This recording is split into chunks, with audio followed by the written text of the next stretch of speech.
Another story I heard about myself.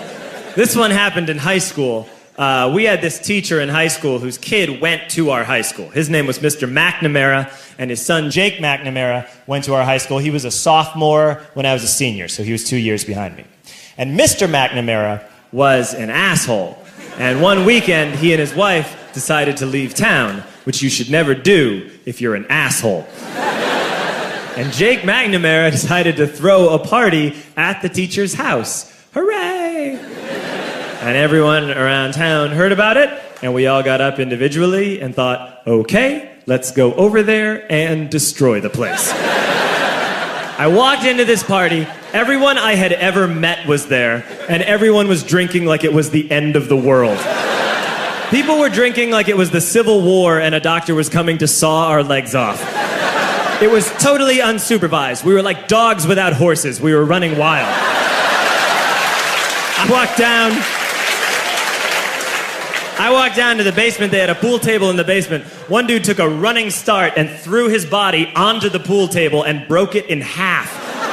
Another kid found out which room was Mr. McNamara's and went upstairs and took a shit on his computer. So the party was going great. I'm standing in the basement, and I'm holding a red cup. You've seen movies. And I'm standing there, and I'm holding a red cup, and I'm starting to black out. And I guess someone said, like, something, something, police. And in a brilliant moment of word association, I yelled, fuck the police! Fuck the police! And everyone else joined in. 100 drunk white children yelling, fuck the police.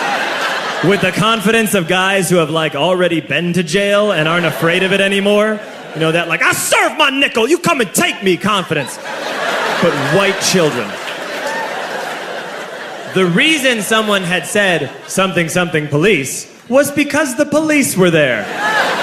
So a Chicago police officer walked down the stairs and got to the bottom in the basement and looked out over a sea of drunk toddlers yelling, fuck the police, in his face. And he was almost impressed. He's like, wow. And then he leaned into his walkie-talkie and went, get the paddy wagon. And my friend John, who is now a father, this man now has a baby, he grabbed a 40, smashed it on the ground, and yelled, scatter! And everyone ran in a different direction. We all ran in different directions. It was like that scene in Ratatouille when the humans come in the kitchen and all the rats go in different ways. We all ran in different directions. I ran into the laundry room, and I jumped up on the washing machine, and I crawled out through a window into the backyard, and now I'm running through the backyard, and there was this big chain link fence, and I thought, I've never climbed a fence that high before. And then I woke up at home.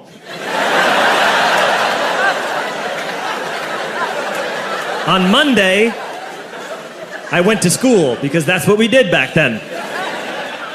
And I'm walking into the school building, and who do I see but Jake McNamara?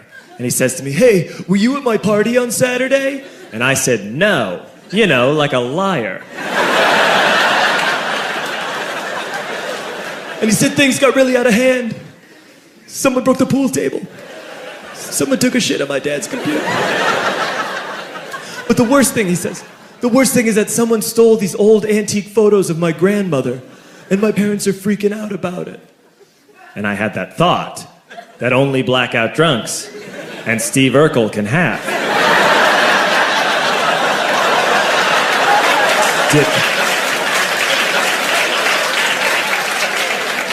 Did I do that?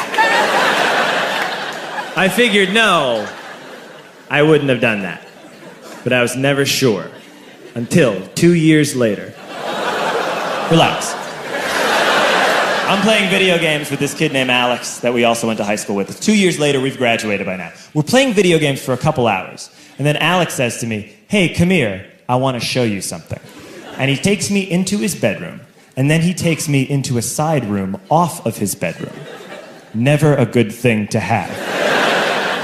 And he shows me a tiny room that is covered wall to wall in stolen antique photos from different people's parties over the years.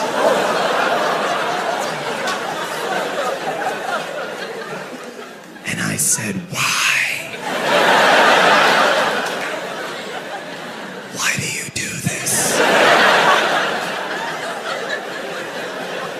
And Alex said, because it's the one thing you can't replace.